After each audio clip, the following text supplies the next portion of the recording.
Oke, udah Mas Riko ya. Baik, terima kasih Pak. Terima kasih. Baik. Baik, di soal itu ya, sebenarnya kita kan tadi ya, goal kita kan sebenarnya menghitung berapa sih PPH badan kita gitu kan ya, berapa PPH badan kita. Dan juga goal kita adalah sebenarnya menyampaikan SPT tahunan. Jadi di SPT tahunan itu kelihatan nanti berapa PPH terutang kita. Nah, di soal ini ya, di soal ini sudah mix antara penghasilan sama biaya. Jadi yang tadi kita bahas adalah dari sisi penghasilan kan ya, yang kita koreksi fiskal. Jadi dari sisi penghasilan kan kita pilah-pilah tuh, mana PAT, mana final, mana BOP. Itu udah selesai lah ya. Jadi kita bisa dari A, B, C, D ini kan kita identifikasi mana yang dia menjadi PAT, final atau BOP. Yang huruf A sudah jelas itu final, kemudian yang huruf B dia PAT, kemudian yang huruf C penjualan saham ini PAT dia ya. Sedangkan yang huruf D penjualan tanah bangunan ini adalah dikenakan PPh final. Nah, dividen ini nggak ada keterangan lebih lanjut, kita asumsikan dia BOP. Nah, makanya di sini ada kertas kerja di sini ya. Oke, sebelumnya ya, sebelum ini kita ikuti aja alur yang ada di slide, ya, alur yang ada di slide. Di slide itu kan tadi di soal kan disebut cara menghitung dengan cara biasa gitu kan. Nah, artinya cara biasa itu artinya adalah bahwa si wajib pajak yang bersangkutan itu tidak termasuk dalam perusahaan tertentu yang dia mendapat fasilitas yang contohnya yang tadi, bahwa dia yang 40% di perdagangan di bursa saham, kemudian untuk kepemilikan sahamnya yang 5% itu ya yang dimiliki, dia akan dapat pengurangan 3% tadi kan ya. Nah, itu di luar itu maksudnya, itu cara menghitung dengan biasa, artinya cara penghitungan PPh badan secara umum.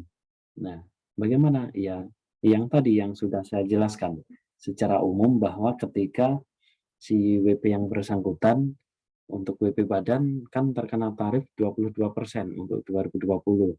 Nah, secara umum juga kita lihat untuk omsetnya.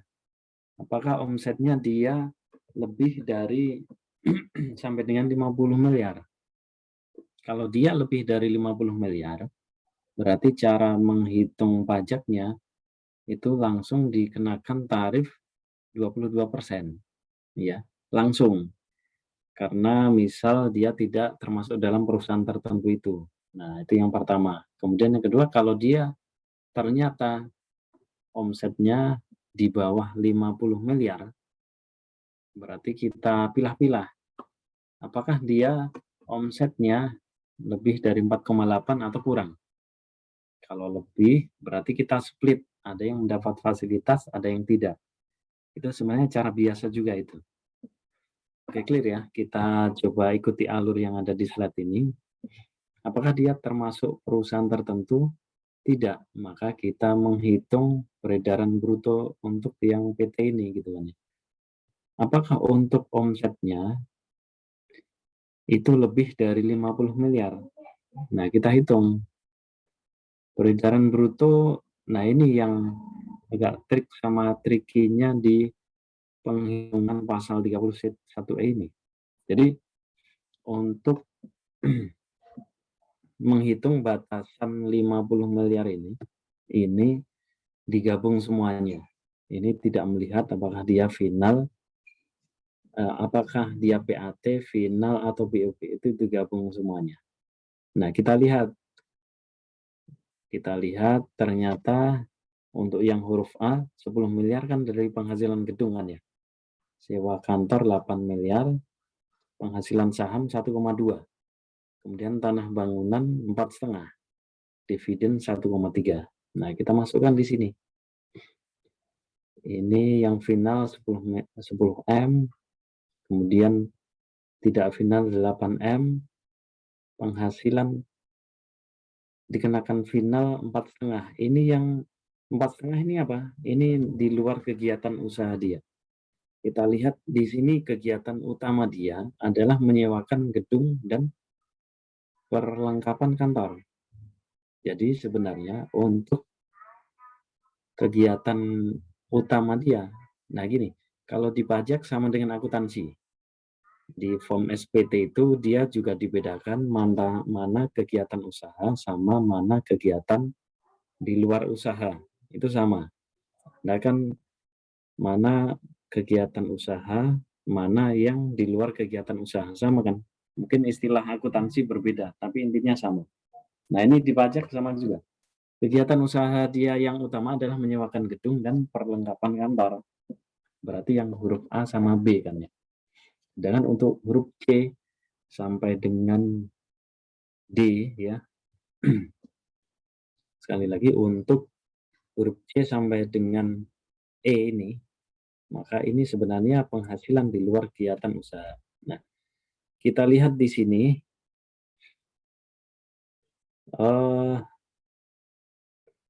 kegiatan usaha sama di luar kegiatan usaha itu ada di penghasilan dalam negeri. Ini form SPT ini ya. Ini format SPT. Jadi di kegiatan usaha ternyata total 18 miliar kan ya. Di luar kegiatan usaha 4,5 ini tadi berupa transaksi apa? Penjualan ya. Penjualan tanah bangunan 4,5 miliar, sedangkan yang bukan objek pajak ini dividen 1,3 M. Nah, penghasilan dari luar negeri ini 1,2 miliar. Oke, clear ya dari sini. Maka total jumlah peredaran bruto adalah 25 miliar. Nah, ini penting kita kunci dulu di sini. Ternyata jumlah peredaran brutonya adalah 25 miliar. Nah, sebenarnya ini yang dimaksud di pasal 31E. Sekali lagi, ini yang dimaksud di pasal 31E. Artinya 50 miliar ini adalah total dari peredaran bruto CWP, mau dia PAT, final, maupun BUP. Nah, ini masuknya di sini. Oke, sekarang kita kembali ke flowchart ya.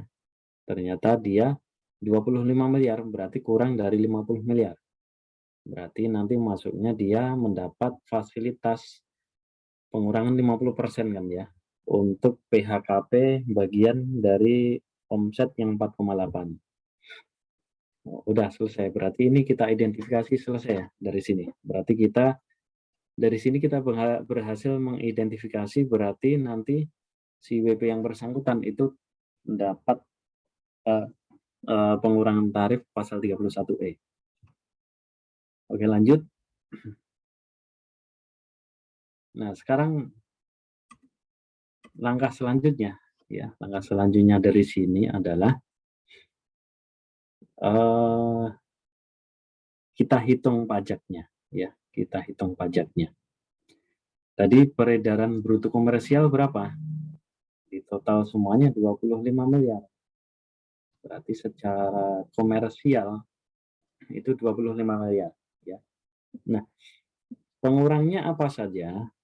Biaya yang dikeluarkan untuk kegiatan usaha dia.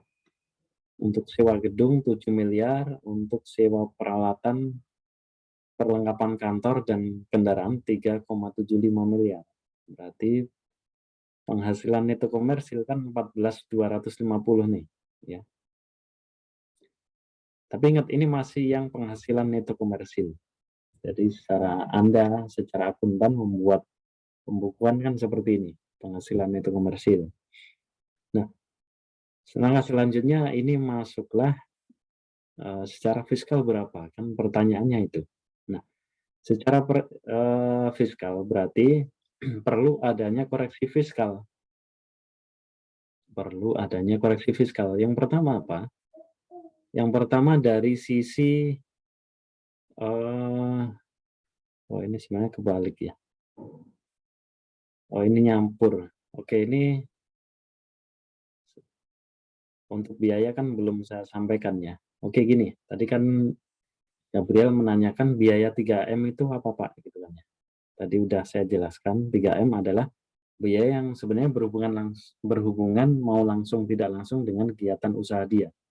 Nah, itu secara pajak secara umum itu boleh dibiayakan, kecuali nanti ada di pasal 9. Nah, ini kenapa koreksi fiskal positif ada biaya 3M sewa gedung? Pertanyaannya itu, kenapa? Kenapa? Tadi kan ini ya, untuk kegiatan usaha utama kan 7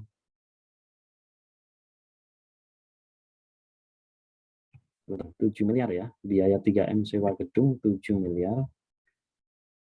Biayanya berapa tadi? Sewa gedung 10M, mohon maaf, sewa gedung 10M, biayanya adalah 7 miliar. Ya. Sewa gedung kan masuk di komponen 25 miliar ini. Ternyata ada komponen biayanya 3M, itu khusus untuk yang sewa gedung. Nah, pertanyaan di sini ya, ini belum saya sampaikan, tapi ini kita tebak-tebakan aja. Bagi yang bisa menjawab silakan. Kenapa untuk yang 7 miliar ini kita koreksi fiskal positif? Kenapa, Mas Mbak? Karena final mungkin, Pak. Ya, betul sekali ya, Kevin. Terima kasih. Jadi gini, jadi prinsip di dalam koreksi fiskal itu, tadi kan sudah kita pelajari bahwa untuk yang dia penghasilan final sama BOP kan kita keluarkan, ya, kita koreksi fiskal. Berarti untuk turunannya apa berupa biaya itu kita keluarkan juga. Gitu. Nah intinya di situ. Dari sisi penghasilan kita koreksi fiskal negatif sebesar 10 miliar.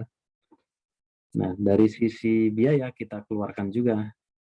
Tapi karena biaya itu berarti kan kita mengoreksi biaya, berarti biaya secara komersil kan berkurang. Berarti itu koreksi fiskal positif, kebalikannya. Oke, dapat ya dari sini. Nah, kemudian untuk koreksi selanjutnya ada di final. Ya ini ya, di penjualan tanah 4,5 ini final, maka kita koreksi. Seperti tadi kita identifikasi dia PAT final atau BOP. Nah, yang huruf C ini adalah BOP gitu. Nah, dari sini ketemu penghasilan neto fiskal 5450. Di sini nggak ada kerugian, nggak ada kompensasi kerugian. Maka selanjutnya dapat kita hitung penghasilan kena pajak kita berapa? 5450. Oke, dari sini bisa dipahami ya. Harusnya sih bisa. Kalau ada pertanyaan langsung aja nggak apa-apa. Nah, di bawah penghasilan kena pajak itu ada PPh badan terutang. Berapa PPh badannya? Ya udah. Karena dia tadi omsetnya kan 25 miliar ya. Berarti ada bagian yang dia mendapat fasilitas, ada yang tidak. Fasilitas pasal 31E tadi. Di mana dia berbunyi omset atau peredaran bruto sampai dengan 50 miliar ya. Untuk penghasilan kena pajak dari bagian penghasilan bruto 4,8, maka dia mendapat pengurangan tarif 50%, seperti ini. 50%, ya. Maka ketemu ini yang mendapat fasilitas, ini yang tidak. Nanti 115 plus 968 ketemu, total adalah 1083. Baik, kiranya dari sini sudah jelas ya.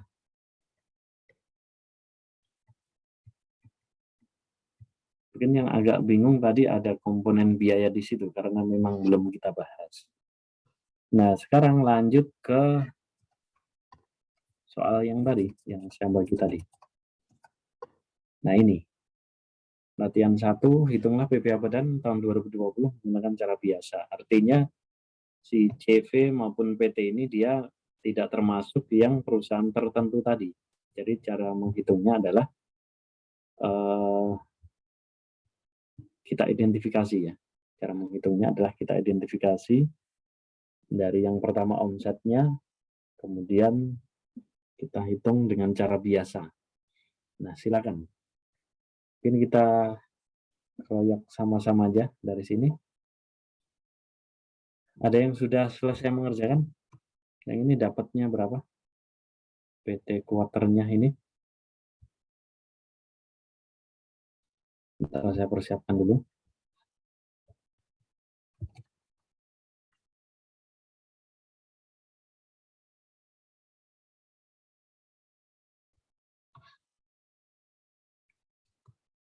CVABC ya.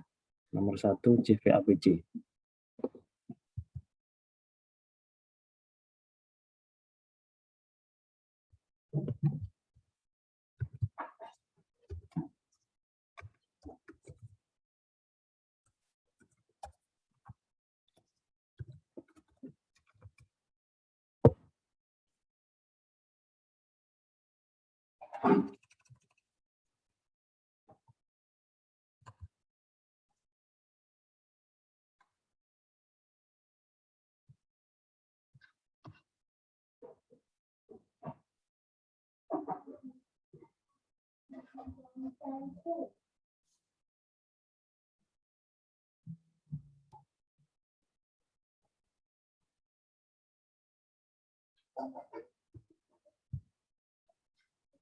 Baik, mungkin sambil Anda lihat di slide-nya ya.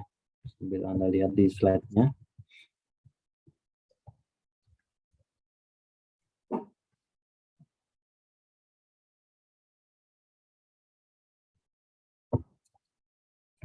Oh ya, sedikit cerita ya, di masa pandemi seperti ini, ya karena kita sering lebih banyak di rumah, kemudian kan secara online seperti ini ya. Jadi kalau saya pribadi untuk kerja ya, itu memang baiknya ada 2 komputer atau laptop ya di rumah. Jadi kalau Anda bisa menyisihkan mungkin ya uang jajan segala macam, itu sangat terbantu kalau Anda punya 2 komputer atau 2 laptop lah ya. Jadi untuk misal yang satunya Anda fokus di Zoom, kemudian satunya untuk melihat yang di soal atau di mana? Di apa? Di pengerjaan atau di Excel-nya gitu ya. Baik, penjualan printer berapa tadi? 2 miliar ya. APP-nya berapa? APP-nya 1,6. Gross profit 400. Biaya lain. Temu labanya berapa? 300.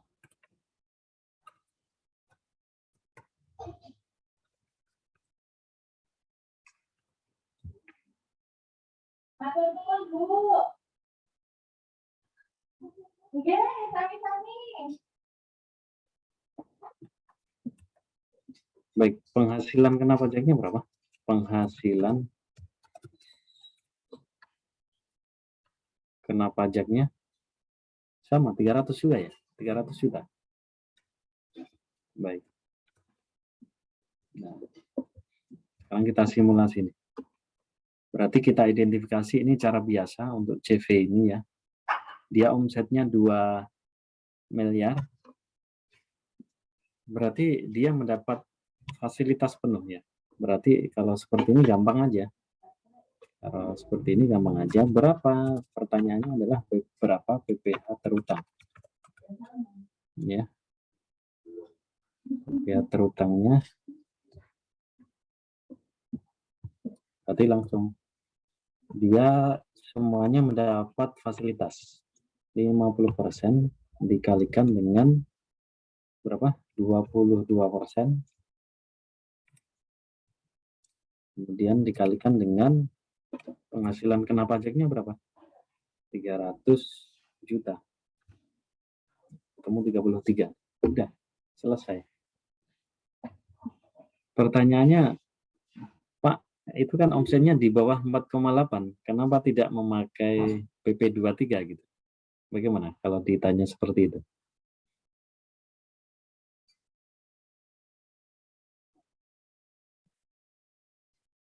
Halo, Mas Mbak semuanya? Mungkin karena bukan kegiatan usaha. Mungkin karena gimana, Gibi? Mungkin karena apa namanya bukan kegiatan usaha yang apa namanya yang di apa namanya lakukan oleh orang pribadi gitu mungkin Pak. Gitu. Iya. Oke, terima kasih ya. BP badan juga boleh menggunakan PP23. Cuman kembali lagi ketika ditanyakan, loh Pak, itu kan omsetnya di bawah 4,8 gitu. Kenapa enggak menggunakan PP23?